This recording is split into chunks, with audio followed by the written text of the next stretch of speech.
The CCC restates, and this is the CCC you are seeing here. Any other person who masquerades or are impositors as CCC are violating the law.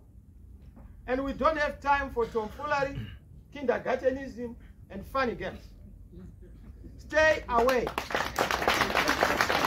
from CCC. Hands off CCC.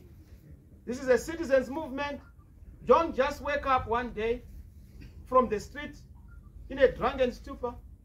You say, no, I'm so and so.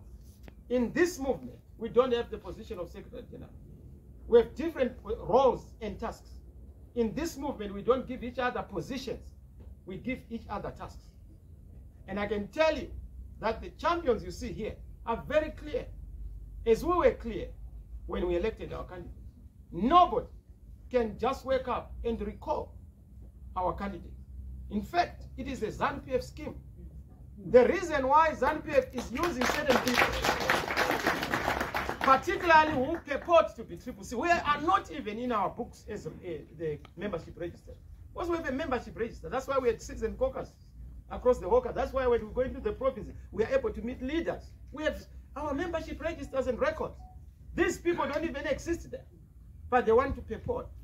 And what is so much a circus and a national shame is that Advocate Mdenda, whom I respect as a learned colleague, would know better that at law, you don't just receive communication even from the mass and you announce it. Otherwise, Sengezo would have been allowed to recall Mr. Mdenda from being speaker. But we need to have clarity in terms of who should recall who. We have a party with a leadership, and that leadership is very clear. We know who is in charge of the structures, we know who is in charge of elections, we know who is in charge of communications, we know who is in charge of fundraising. That's why we're able to raise resources from the citizens. I must thank all the citizens for making us win under difficult circumstances. We're dealing with ZANU-PF. That was so well funded. But the citizens, you did well. You funded almost $250 million for the nomination. You funded our polling agents. We've been able to even give them a token of appreciation. Courtesy of you, the citizens. Thank you. And thank you for supporting the movement. So in the context of developments in Parliament, where we have seen illegal and unconstitutional recalls, we have restated the position and resolved as a Citizen National Assembly, and I'm the leader, that as a party, as a movement, we have not recalled a single MP.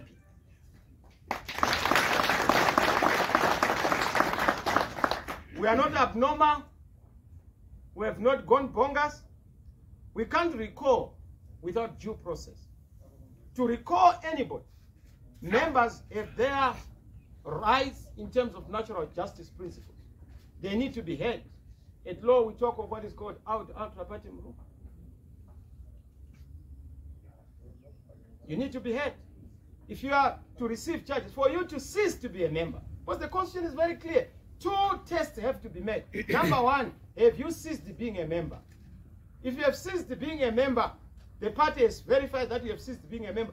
It has to satisfy the second test as the party resolved to communicate to Parliament. That test has not been met. And that's why we are saying to the Honorable Speaker, correct your error. Correct your mistake. We are writing and we have resolved to write to the Speaker to correct that mistake.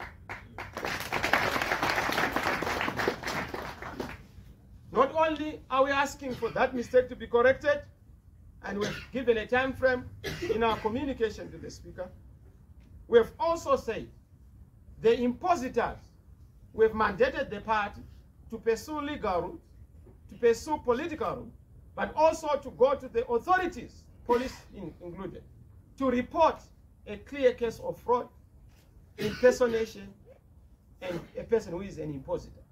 We have not known this person. He has never been part of us in this structure, and he has no mandate to represent us. He has no mandate to even masquerade. In fact, we are a movement. We are not an individual. No individual has the right to recall anyone. Even as a movement, when we recall, there are processes. There's a citizen caucus making a report. There is our appeal process being done, and adjudication, and of course, due process being taken. But you know, for people who are not our members, they will move around and say there is no constitution, there is no structure. Fair enough, because they don't know who we are.